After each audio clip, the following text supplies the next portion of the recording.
이재명 대표가 최근에 이제 중도 보수 이쪽으로 좀 영역을 넓혀가려고 하고 있어요. 네. 이 부분에 있어서는 어떤 이야기를 주실 수 있겠습니까?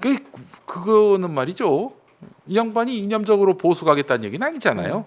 실용 정책을 펼치겠다 이런 얘기를 하는 건데 왜 그걸 가지고 뭐 무슨 민주당의 정체성 뭐 이런 걸 걱정하는 분들이 나오는지 모르겠어요. 아니 중도 보수 얘기는요 김대중 대통령도 하셨던 말씀이고 사실은 뭐 그걸 표방하진 않더라도 제가 기억하기로는 김대중 대통령은 본인은 본인을 칭하기로 보수 개혁주의자다 이렇게 표현했던 걸로 기억이 나거든요. 그렇죠. 얼핏, 예. 네, 이 사실은 중도 보수의 마음을 사로잡지 않으면은 이게 대선 집권이 어려워요. 근데 저는 굉장히 영민한 판단이었다고 생각을 하는 게 국민의힘이 지금 극우 세력과 결탁하면서 본인들 스스로 셀프로 쪼그라들고 있잖아요. 헤어나오지 못해요. 지금 이 그러니까요. 국면은 거의 그 전광훈 세력이 국민의힘을 접수한 예. 거나 마찬가지입니다. 그러면 분명히 그 중간 지대에 존재하는 사람들, 유권자들이 갈 곳을 잃었는데 이 포용하고 같이 가겠다, 실용 정책 하겠다라는 것은 굉장히 저는 긍정적으로 그러니까 보거든요.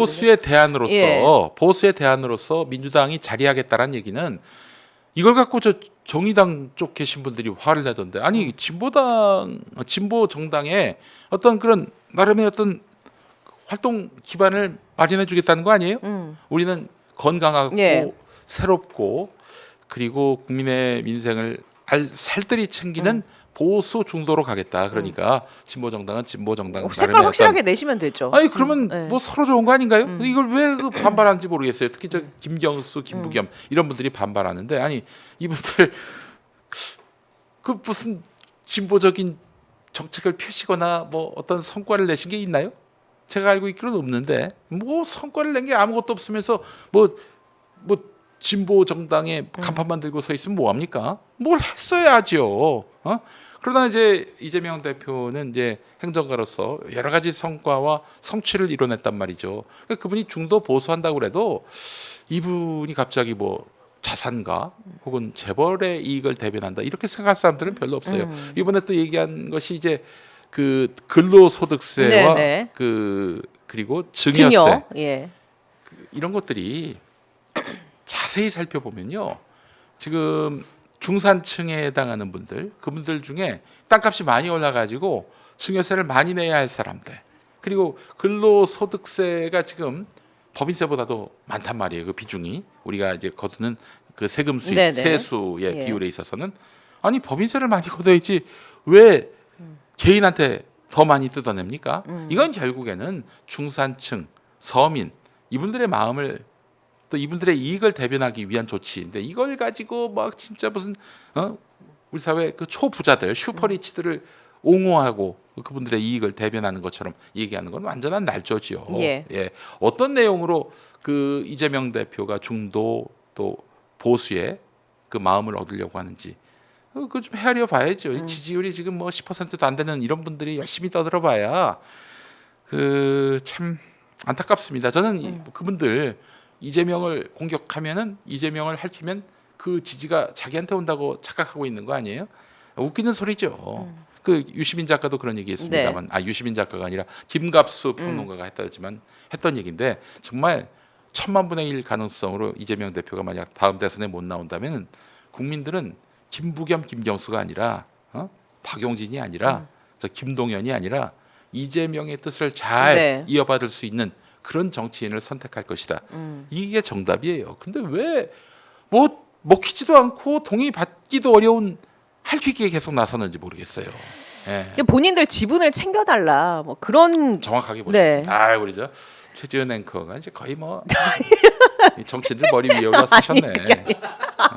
맞아요. 지금 저 김부겸이나 뭐 저 김경수나 뭐 그리고 심지어는 문재인 전 대통령도 내 사람, 우리 사람 챙겨달라 이런 얘기예요.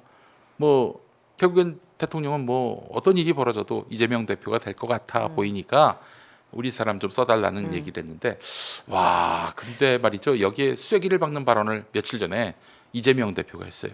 그 많은 분들이 그냥 슬쩍 지나가듯이 한 말이어서 크게 주목 안 하던데 이동영 TV에 나와서 했던 말인데 그 유능한 사람만 쓸 것이다. 네. 인연이 뭐 맞아요. 본인 아무리 친해도 유능함이 제일 먼저다. 네, 그런 그래서 이야기를 굉장히 했었죠. 이동영 네. 작가 얼굴에 흑빛이 돌던데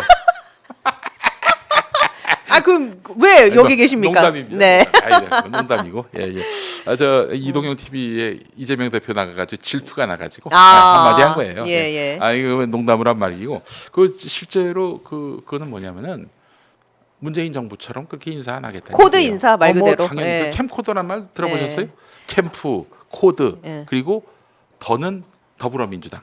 예, 이쪽 출신 인사들을 갖다 썼는데 뭐 평생 정치만 했던 분을 뭐 철도공사 사장 시키질 않나, 뭐 마사회 뭐 무슨 이사장 시키질 않나 이런 일은 안 하겠다는 거죠. 꼭 그 분야의 전문가로서 비단 나하고 친하지 않더라도 나한테 적대했다 하더라도 그래도 쓰겠다.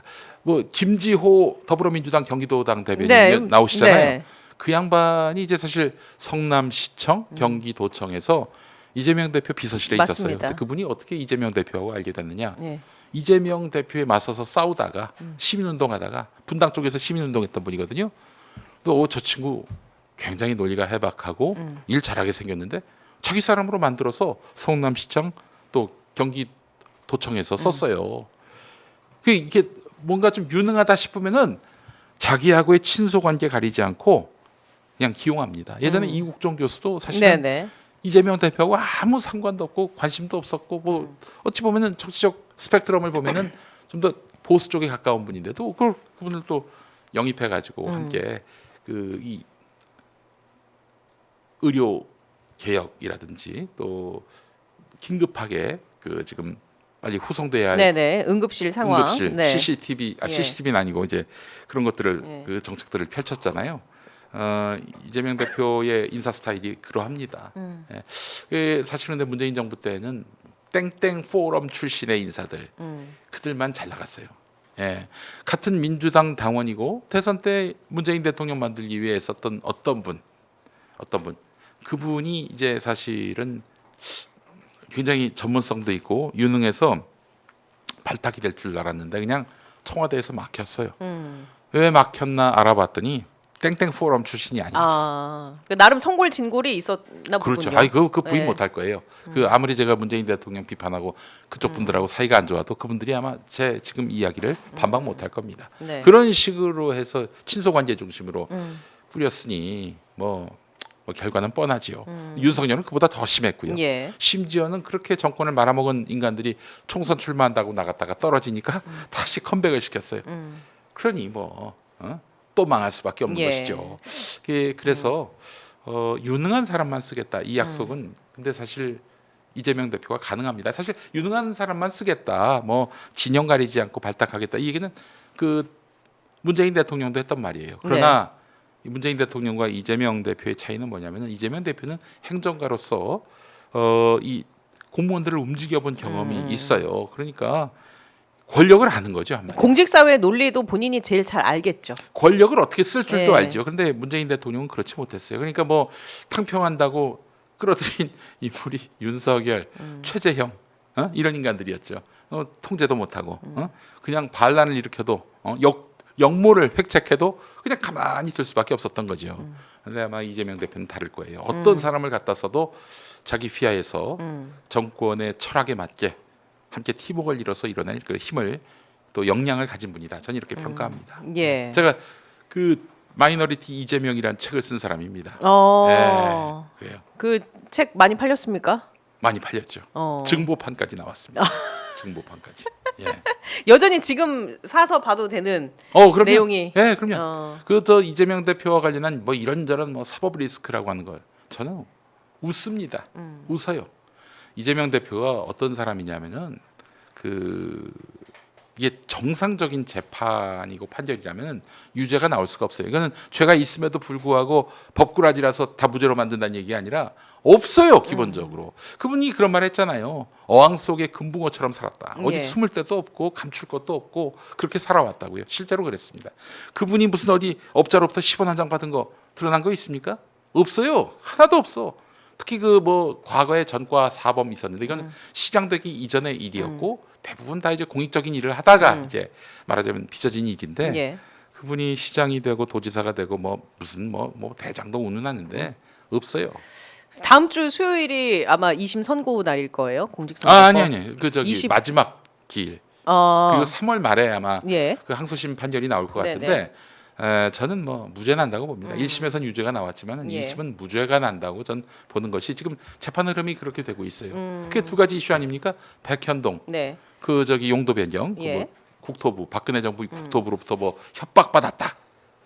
근데 협박이 아니었다. 네. 뭐 이런 그래서 그것 때문에 이제 기소가 돼가지고 재판을 예. 받았는데 협박이 아니었음에도 불구하고 아. 협박을 예. 받았다라고 얘기해서 그게 뭐 선거법 위반이다 이렇게 얘기가 나오고 26일에 심리가 종결되는군요. 네, 심리가 예. 종결되고 그리고 이제 그래서 3월 최- 말 선고 가능성. 최고진수도 나오는 건데 네, 네. 뭐 또 하나의 그 혐의는 저거였죠. 이재명 대표가 이제 김문기 씨하고 함께 골프를 하러 아내 갔는데 모네. 예. 그 사진을 여러 8명이 찍었는데 8명이 찍었는데 4명이 네. 찍은 걸로 잘라가지고 마치 그냥 김문기하고 4명이 같이 가서 골프를 친 것처럼. 근데 그걸 문제 제기를 했는데 그걸 가지고 이거 뭐 나는 골프를 안 했는데 골프를 했다고 주장했다.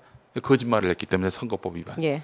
이거는 뭐 좀 터무니없는 얘기들이죠. 저는 그 전직뿐만 아니라 현직 판사들도 대단히 문제가 있는 판단이었다고 이야기를 했고 아니나 다를까 지금 예. 항소심 재판부에서 검찰이 이게 좀 무리하게 이거 기소한 거 아니냐는 식으로 계속해서 지금 네. 질문하고 있는데 공소장 변경까지 예, 됐어요. 맞습니다. 공소장 변경은 정말 이게 개망신이에요, 개망신. 공소장 변경이 싫어가지고 조국 전 대표 부인 정경심 정경심. 교수 건과 예. 관련해서는 공소장 변경을 해야 되는데 변경 못한다고 해서 그냥 2개 공소장으로 재판이 이루어지기도 했어요. 네. 기억하시겠지만은 공소장 변경은 정말 검사한테는 치욕적인 치욕스러운. 일입니다. 네. 그래서 근데 이번에 하게 됐단 말이죠. 뭐 보니까 제가 봤을 때는 뭐 3월 말이 크게 걱정될 일은 아니고 지금 마치 뭐 국민의힘이나 그리고 저기 이재명 대표를 싫어하는 비명 반명계에서는 3월 말에 무슨 주님이 오실 것처럼 지금 기대하고 있는데 봅시다 어떤 결과가 나올지. 그리고 2심은 그 최종심이 아니에요. 예. 만약에 저 항소 상고하지 않으면은 네. 3심까지 가는 건데 3심이 이루어질 때는 이미 대선이 대선 끝날 이후. 이후란 예. 말이죠. 어려울 거예요. 저기 최종 유죄 판결 받는 네. 거는. 알겠습니다. 자, 오늘도 평화나무 이사장님, 김용민 이사장님과 함께 이야기를 나눴습니다. 네. 이 말 끝으로 음. 박지원 의원이 이재명 대표를 향해서 음. 중도 보수 선언, 이재명은 DJ의 길을 가고 있다. 뭐 라는 그것뿐만 발언을 아니라 했는데. 중도 보수의 길을 걷는 것뿐만 아니라 무수한 사법적 탄압을 받았잖아요. 그런 점에서 보면 DJ하고 많이 겹칩니다. 그래서 어찌 보면은 그 김대중 전 대통령, 노무현 전 대통령의 장점만 다 모아놓은 것 같아요. 그래서 DJ의 길 플러스 노무현의 길을 좀 걷고 있는 게 아닌가 하는 생각이 들고요. 확실히 업그레이드된 노무현이다 이런 생각을 좀 갖게 됩니다. 사실 2009년에 돌아가셨잖아요. 예. 노무현 전 대통령이 그 무렵부터 중앙 정치 무대에서 모습을 드러낸 사람이 바로 이재명 당시 그 민주당 주말 부대변인이었어요. 그 뭐 별 정치적 중량감이 없는 자리였는데 와 부대변인이 되자마자 말로 홈런을 날린 거예요. 그 MB가 이제 우리 교과서 해설서 일본의 교과서 해설서에 독도는 일본 땅이라고 쓰겠다고 일본 총리가 얘기했을 때 MB가 지금은 곤란하다. 조금만 기다려달라. 직원족이 그 발언을 했다고 일본 언론이 보도했는데 그때 이재명 변호사가 사람들 모아가지고 일본 언론을 상대로 소송을 걸었어요. 각각해서 절대 그럴 뿐이 아니다. 그렇기 때문에 일본 언론이 허위 보도를 했으니 일본 언론을 상대로 이제 소송을 걸었어요. 물론 이제 한국 법원에서는 예. 일본 언론에 대해서 우리가 뭐라 할 수 없다 해가지고 결국 뭐 기각했나 그랬을 거예요. 근데 어쨌든 그걸 보면서 이명박을 고소한 게 아니라 일본 언론을 고소했잖아요. 예. 기지를 발휘한 거죠. 전 그때 가슴이 정말 적셔졌어요. 뭐냐면은 저렇게 똑똑하고 잘 싸우는 사람도 있었나 민주당에 막 다들 이제 노무현 대통령이 이뤄가지고 비탄에 잠겼을 때 야 저 양반 대단한 양반인데 보통 그 기지가 있는 게 아닌데 했는데 그로부터 1년 뒤에 성남시장이 되더니 바로 모라토리엄 네. 선언을 했잖아요. 그것도 일종의 밀당이에요. 밀당. 트럼프가 지금 거의 매드맨 네, 전략을 네. 쓰고 있잖아요. 결국에는 뭐 자기가 주도권을 다 쥐고 있는 거예요. 그래서 뭐 캐나다, 멕시코 앞 위로 아래로 있는 나라들 관세 25% 때렸다가 그들이 미국의 요구대로 하겠다라고 하면서 본인은 관세를 물렸지만 캐나다하고 멕시코가 미국에 의해서 거의 그 끌려다니는 그런 형국이 돼버렸단 말이죠. 밀당을 할 줄 아는 예. 정치 지도자. 거기서 또 이재명을 받고 그래서 야 민주당의 무력한 정치, 하나만한 정치, 무색무취의 정치의 어떤 그 전통을 바꿀 수 있는 그런 유력한 정치인이 이재명이 아닌가 이렇게 생각하면서 예. 성남시장부터 제가 주목했어요. 마이너리티 이재명. 네, 그렇습니다. 네. 그리고 나서 그로부터 한 7개월 뒤에 이동영이 지지하기 시작했습니다. 내가 먼저다 이런 겁니까? 원조예요. 예. 네. 그러니까 지금 활동하고 있는 유튜버 중에서 이재명을 주목하고 제일 먼저 이 사람이 장래에 예. 대통령감이다라고 얘기했던 사람은 김용민이라는 거듭또 참 말씀을 혹시나 드리면서. 예. 이재명 대표님 보고 계시다면 김용민 TV도 한번 꼭 좀 오마이 TV는 한번 오셨으니까 네. 일찍 저희는 이제 제일 알겠습니다. 처음 아이고, 오셨고 저기 이동영 사실- TV 네. 이동영 따위한테 가셔가지고 인터뷰를 하셨는데 김용민 TV에다 한번 출연을 해주시고 예.